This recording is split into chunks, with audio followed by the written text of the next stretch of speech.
کوئی مقام دیا گیا، کیونکہ یہ لوگ جانتے ہیں کہ آپ کو ڈراؤ بی جے پی سے، اور جب آپ بی جے پی کا ڈر اپنے دل و دماغ میں پیدا کر دیں گے تو یہ سمجھتے ہیں کہ فوراً ووٹ ان کی جھولی میں آ جائے گا۔ میں آپ سے کہہ رہا ہوں، میں آپ سے وعدہ بھی کر رہا ہوں کہ ہماری کوشش یہی ہے کہ اتر پردیش میں دوبارہ بی جے پی کی سرکار نہ بنے، اور مجھے یقین ہے کہ انشاءاللہ تعالی ہم اس میں کامیاب ہوں گے۔ مگر ساتھ ہی ساتھ ہم صرف ووٹ ڈالنے والے بن گئے، ووٹ حاصل کرنے والے کیوں نہیں بنتے آپ؟ اگر آج آپ ووٹ حاصل کرنے والے بنیں گے تو میری بہن کو یہاں سے آپ کامیاب کریے۔ آپ نے برسوں ان کو ووٹ ڈالا، مگر آپ کو کیا ملا؟ شیخ الہند رحمت اللہ علیہ کے نام سے اسپتال ہے، وہاں پر کوئی سہولت نہیں ہے۔ آپ نے نام تو بڑے ایک مجدد، ایک بہترین ایک بزرگ کا نام رکھ دیا، مگر کیا آپ نے وہاں پر کوئی سہولتیں دی؟ سپا کی بھی سرکار تھی، بی جے پی کی بھی سرکار رہی، مگر وہاں پر اس اسپتال میں بنیادی سہولتیں دستیاب نہیں ہوتی۔ کسی کو چندی گڑھ جانا پڑتا تو کسی کو میرٹھ جانا پڑتا۔ بتائیے کون ہے ان مسائل کو اٹھانے والا؟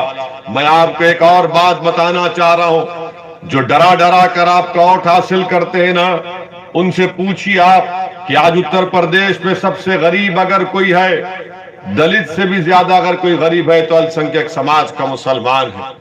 اگر آج اتر پردیش میں سب سے زیادہ بے روزگاری کسی میں ہے تو السنکھیک سماج مسلمان بے روزگار ہے۔ آج اگر اتر پردیش میں سب سے زیادہ لوگ اس پردیش کو چھوڑ کر، وہ نوجوان جو اپنے گھر کو، اپنے گاؤں کو چھوڑ کر اتر پردیش سے نکل کر ممبئی، دہلی یا حیدرآباد یا کسی اور شہر میں جاتا ہے تو سب سے زیادہ السنکھیک سماج کے مسلمان ہیں۔ سب سے زیادہ باہر جا کر جو پیسہ بھی جاتا ہے وہ السنکھیک سماج کا مسلمان ہے۔ سب سے کم گریجویٹ اگر کوئی ہے تو السنکھیک سماج کے مسلمان ہیں۔ سب سے زیادہ بچے اگر اسکولوں میں تعلیم نہیں حاصل کر رہے تو السنکھیک سماج کے مسلمان ہیں۔ سب سے کم اگر کسی کے پاس 2 ایکڑ زمین ہے تو السنکھیک سماج مسلمان ہے۔ بتاؤ کیا تم اب بھی نہیں جاگو گے؟ یہ میں ایک چیلنج کے ساتھ آپ کے سامنے یہ تمام چیزوں کو رکھ رہا ہوں، مگر ہمارے دل و دماغ میں ایک بات ڈال دی گئی کہ تم نہیں جیت سکتے، تم کو صرف تمہارا کام یہ ہے کہ تم صرف ہماری غلامی کرو، ہمارے تائید میں نعرے لگاؤ، دری بچھاؤ۔ اور اس میں ہوتا کیا ہے کہ میں آج اتر پردیش کے مختلف محلوں میں، گاؤں میں پیدل چل کر دیکھا ہوں۔ جو محبت مجھے وہاں پر آپ نے دی وہ میرے لیے قیمتی خزانہ ہے، میری زندگی بھر کے لیے۔ مگر میں نے جو وہاں پر نظارے دیکھے، مگر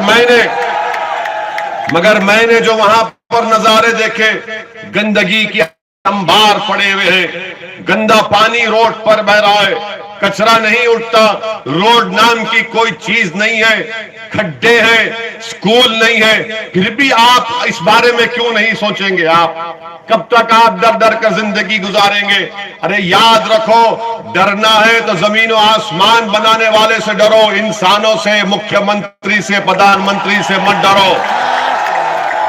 اگر آپ جب اس بات کو میری سمجھ جائیں گے تو آپ اپنے مسائل کے حل کے لیے آپ کو آگے بڑھنا ہے۔ یاد رکھو، اگر تم گھر کے کونے میں بیٹھ کر مایوسی کی عالم میں ڈر کر روئے گے تو تمہاری آنسوؤں کی کوئی قیمت نہیں رہے گی۔ اگر تم اپنے گھر کے دور و دیوار کو بند کر لو گے ڈر کے تو یاد رکھو تمہاری زندگی کس کام کی ہے۔ ارے جب دنیا میں آئے تو ہمت اور حوصلے سے کام کرو، اپنے فیصلوں پر پورا اعتماد کرو۔ اور آج آپ کے سامنے ایک وکلپ کے طور پر بھاگیداری پریورتن مورچہ ہے اور آپ کی پارٹی مجلس اتحاد المسلمین ہے۔ میں آپ سے اپیل کر رہا ہوں کہ آپ اپنے آٹو سے 14 تاریخ کے دن صبح کے اولین وقت میں آپ اپنے گھر سے نکل کر اپنے مجلس کے اور بھاگیداری پریورتن مورچہ کے پرتیاکشی کو کامیاب اور کامران کریے۔ مجھے یقین ہے کہ کل جو پہلے فیز کی پولنگ ہوئی ہے، الحمدللہ میں مطمئن ہوں مجلس اتحاد المسلمین کا بہترین پرفارمنس رہے گا۔ جو لوگ یہ سمجھ رہے تھے، جو لوگ یہ قیاس کر رہے تھے کہ ہاں اویسی کے بھاشن کو سننے کے لیے بڑی تعداد میں لوگ جمع ہو جاتے ہیں، جس میں نوجوان آتے ہیں، مگر ووٹ میں تبدیل نہیں ہوتا، میں ان